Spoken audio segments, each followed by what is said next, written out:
Gadis ini pertama kali tidak memakai pakaian dalam saat tidur. Saat dia hampir ketiduran, selimutnya ditarik seketika, sehingga kelihatan kedua kakinya. Saat masih setengah sadar, gadis bangun untuk memeriksa. Tiba-tiba muncul tangan yang menarik rambutnya, dan menekannya di tempat tidur. Rupanya adalah ayahnya gadis itu. Gadis itu bertanya, "Kenapa?" Ayahnya tidak menjawab. Dia melihat ke arah badan Sunwo dengan tatapan yang menggelikan. Saat dia melihat ke bawah lagi, dengan fokus dia melihat Sunwo. "Putriku sudah tumbuh dewasa." Gadis yang sangat kasihan. Dia sangat ketakutan. Badannya sudah gemetaran. Ayahnya perlahan-lahan melepaskan tarikannya. Kemudian mengelus mukanya. Air matanya turun dari pipinya. Saat Sunwo mengira akan terjadi sesuatu, ayahnya malah pergi meninggalkan dia. Ayahnya pergi meninggalkan Sunwo yang terdiam tanpa kata. Keesokan pagi, ibunya seperti biasa menyiapkan sarapan. Sunwo duduk terdiam. Hatinya sangat kacau. Dia berpikir apakah perlu memberitahu kejadian semalam ke ibunya. Adiknya turun dari tangga. Adik kecil juga datang ke meja makan. Ayahnya Sunwo dengan senang hati duduk di sampingnya, seperti tidak terjadi apapun kemarin. Sunwo mengingat kembali muka ayahnya kemarin, yang sangat menakutkan. Tapi saat ini, ayahnya seperti kembali ke normal lagi. Sunwo segera pergi. Semua orang kebingungan. Ibunya meletakkan sup di atas meja dengan keras, membuat mereka semakin bingung. Ibunya hanya diam, kemudian dengan lahap memakan makanan. Seperti beberapa hari tidak makan. Semua kelakuan aneh ini membuat semua orang semakin takut. Adiknya memuntahkan makanan dan bilang, "Terlalu asin." Ibunya mengambil segenggam telur, kemudian memasukkan ke mulut seperti orang gila. Apa yang terjadi pada sekeluarga ini? Setelah pindah masuk ke rumah ini, sekeluarga ini semakin aneh. Di dalam halaman rumah, seorang tetangga yang membuat patung aneh. Pagi hari, tiba-tiba muncul hewan yang tak berkulit. Yang paling aneh adalah ayahnya yang berkeliaran tengah malam. Ibunya semakin aneh. Cara makannya sangat teruk. Kemudian dia memberikan makanan ke anaknya. Tapi anaknya tidak ingin memakannya. Setelah melihat ke ayahnya, ayahnya berkata, "Jika tidak ingin makan, maka tidak usah makan." Namun saat itu tatapan ibunya menjadi seram. Dia meletakkan makan di atas meja. Kemudian dia melempar piring-piring. Anak-anak ketakutan hingga gemetaran. Ibunya semakin emosi. Dia memukul meja dengan emosi, berteriak, "Kalian tidak tahu bersyukur?" Dia melihat anaknya dengan tatapan tajam. Anaknya ketakutan hingga menangis. Mereka tidak pernah berpikir, ini adalah awal mimpi buruk mereka. Gadis ini mandi dengan air hangat. Dirinya tidak tahu, saat dia menutup airnya, dan membersihkan embun di kaca. Kembarannya, membuat dia terkejut. Kembarannya meletakkan wajah di kaca. Rupanya hanya bercanda. Keduanya kembali ke kamar. Gadis itu memberitahu Hyunjo tentang kejadian kemarin, tentang ayahnya ke kamar dia. Namun Hyunjo tidak percaya. Dan saat itu juga, ayahnya masuk ke dalam kamar. Keduanya segera menghindar. Semua kata-kata tadi terdengar jelas oleh ayahnya. Saat dia lagi bertanya kepada kedua kakak beradik, tangannya masuk ke kotak pensil, kemudian mengambil pisau, dan mengeluarkan pisaunya. Ayahnya berjalan ke arah mereka. Saat dia ingin melepaskan serangan, berhasil dihentikan oleh Hyunjo. Hyunjo tidak percaya. Tiba-tiba ayahnya muncul di depan mereka, kemudian menarik rambut Hyunjo, dan menatap ke arah mereka berdua. Dengan sekali dorongan membuat Hyunjo terjatuh di bawah, dan mengenai injakan tangga, hingga dia pingsan. Sunwo melihat Hyunjo. Dia langsung membalikan badan, dan melihat ke arah ayahnya, dengan merangkak, lalu mulai berlari. Sambil berlari dia berbalik kembali untuk melihat. Namun ayahnya tidak mengejarnya, tapi ayahnya pergi ke gudang, dan mengambil sebuah palu tua, dan kembali ke ruang tamu. Saat itu juga, Sunwo kembali sadar, tak melihat ayahnya dan adiknya. Sunwo segera mencari mereka. Tiba-tiba, dia merasa ada orang di belakang. Perlahan-lahan dia membalikkan badan. Saat ayahnya mengangkat palu dan akan memukulnya, teriakan Hyunjo menyelamatkannya. Dengan menggunakan wajan, dia memukul kepala ayahnya. Namun ayahnya tidak terluka sama sekali. Ayahnya mengangkat tangannya. Palunya mengenai pintu kamar, ditarik, dan berhenti. Kemudian, Dari bawah terdengar suara yang sama dengan ayahnya.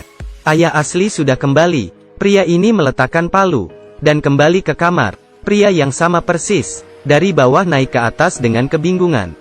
Melihat kedua putrinya, yang bersembunyi ketakutan. Kakinya menginjak palu, dan melihat ke arah pintu kamar yang rusak. Lalu berkata, "Kalian bertengkar?"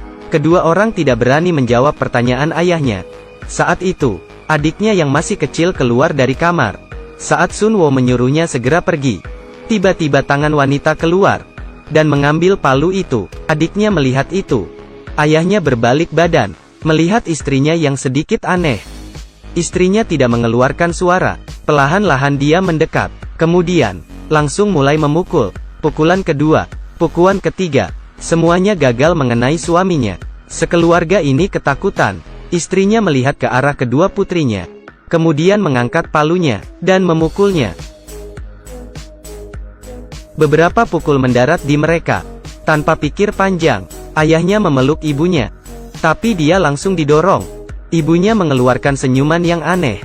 Melihat sekeluarga ini, dia menyimpan senyumannya, dan segera pergi. Kakinya menginjak kaca, dan melewait kakinya. Kemudian ditarik keluar lagi, seperti tidak merasakan sakit. Kemudian dia masuk ke kamar. Tiba-tiba, dari bawah terdengar suara istrinya. Dengan menutup mulutnya, dia naik ke atas dengan terkejut. Pria itu kembali melihat ke arah kamar. Siapa orang yang tadi? Tapi, dia masih sangat takut dengan istrinya. Kemudian dia membuka pintu kamar itu. Dalamnya tidak ada orang sama sekali. Tapi, palau yang bercak darah ada di atas lantai. Palau yang bercak darah ada di atas lantai. Terlihat oleh pria itu. Ibunya mendekati kedua putrinya, namun putrinya ketakutan, dan segera menghindar. Keesokan hari, pria itu menelpon adiknya, agar dia membantu menyelesaikan masalah itu. Pada sore hari itu, adik yang bekerja sebagai pastor, datang ke rumah abangnya. Dia sempat bilang ke abangnya, tentang apa yang dia lihat. Tapi abangnya tidak percaya, sehingga membuat hubungan mereka semakin jauh.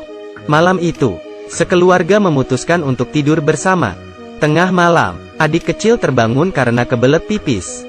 Dia tidak mengganggu orang lain. Anak bungsu yang polos ini, saat dia sendiri masuk ke toilet, bayangan anak kecil yang sama persis melewatinya. Benar saja, semua anak bungsu di dunia ini sama saja. Anak itu mengangkat pisau, dan mengeluarkan senyuman aneh, mengangkat, dan berhenti. Anak itu tidak membunuh pastor, seperti dihentikan oleh sesuatu.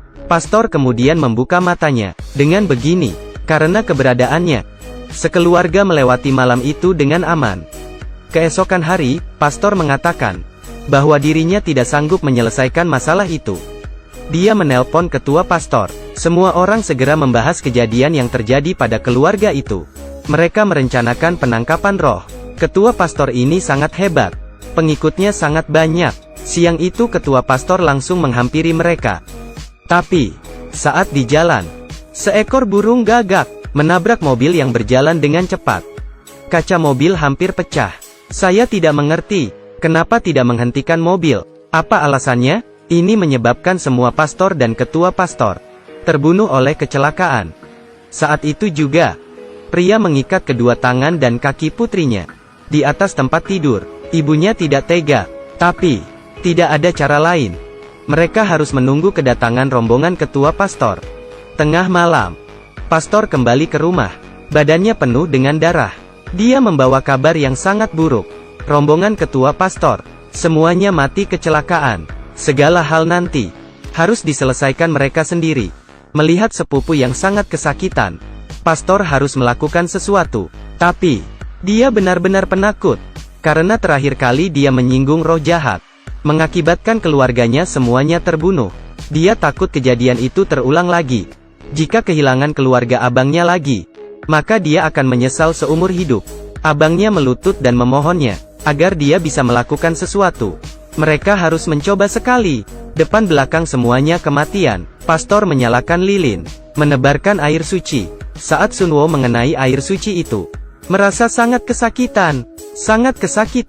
Kemudian dia menangis, dan tidak tahu apa yang terjadi. Salib diletakkan di atas tubuh Sun Wo. Sun Wo tidak ada refleks. Tapi, Adegan sebenarnya baru saja dimulai. Gadis ini diikat di tempat tidur. Dia sangat ketakutan. Pastor sambil menyambuk. Sunwo sangat kesakitan, hingga terus berteriak. Keluarga yang melihat itu sangat sedih, dan sangat sakit hati. Dia berteriak, kenapa? Kenapa harus begitu menyiksanya? Pastor bertanya ke ayahnya. Apakah masih terus dipukul?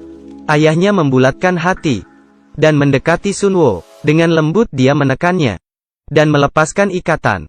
Sunwo terus menangis. Pastor mengeluarkan salib, dan meletakkannya di atas badan Sunwo, disertai dengan tangisan gadis itu. Cambuk kedua dipukulkan. Sakit. Cambuk ketiga dipukulkan.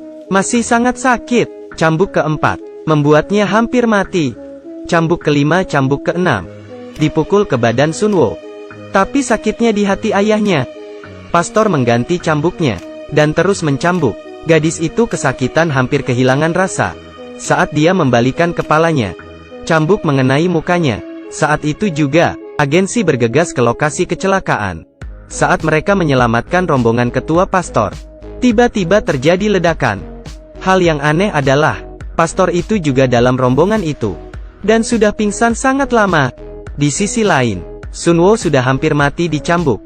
Jika mereka tahu bahwa pastor ini adalah dari roh jahat, akan ada cerita seperti apa? Pastor masih terus mencambuk dengan keras ke badan Sunwo. Ibunya tidak tahan lagi. Pengusiran setan macam apa ini? Ini adalah pembunuhan. Dia langsung menghentikan pastor itu. Melihat ke arah suaminya, dia berkata, kita tidak buat lagi. Biarkan kita sekeluarga mati dengan tenang. Tapi ayahnya juga sangat bingung.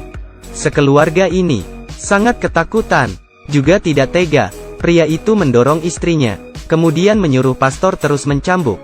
Tiba-tiba suara terdengar di telinga pria itu. Kau adalah penakut. Kalian salah pukul orang. Pria itu seperti mengerti sesuatu. Perlahan-lahan dia bangun, kemudian mencekik istrinya. Dengan kuat, pastor mengeluarkan senyuman yang aneh.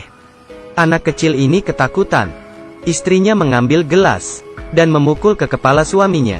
Pria itu mendorong istrinya ke dinding hingga pingsan. Melihat istrinya yang penuh darah, dia sepertinya mengerti sesuatu. Kemudian dia berbalik arah. Adiknya mengeluarkan senyuman yang lebih aneh. Pria itu menyerang ke roh jahat itu, tapi langsung dipukul hingga terjatuh. Pada saat roh jahat itu akan membunuh pria itu, adik yang asli datang tepat waktu. Dia membacakan mantra, dan berhasil menyelamatkan keluarga ini. Sunwo yang sekarat, pelan-pelan jalan mendekat ayahnya, dan berkata, kenapa memukul saya begitu lama? Apakah saya bukan putrimu? Saat itu juga, pastor mengeluarkan cermin. Sunwo akhirnya mengeluarkan wajah aslinya. Pastor memutuskan untuk membawa roh itu di dalam tubuhnya, bersama dengan roh jahat, pergi ke surga, dan dihukum. Lambang imannya jatuh ke atas lantai. Ini adalah kali pertama dia berpisah dengan lambang imannya. Cerita akhirnya terlihat sangat sadis. Saya memilih untuk tidak meneruskan lagi. Pasti berhasil mengalahkan roh jahat dengan imamnya. Film pengusiran roh Korea ini sangatlah jago dalam pembuatan filmnya. Jika kalian tertarik, bisa coba menontonnya. Terima kasih sudah menonton. Sampai ketemu lagi.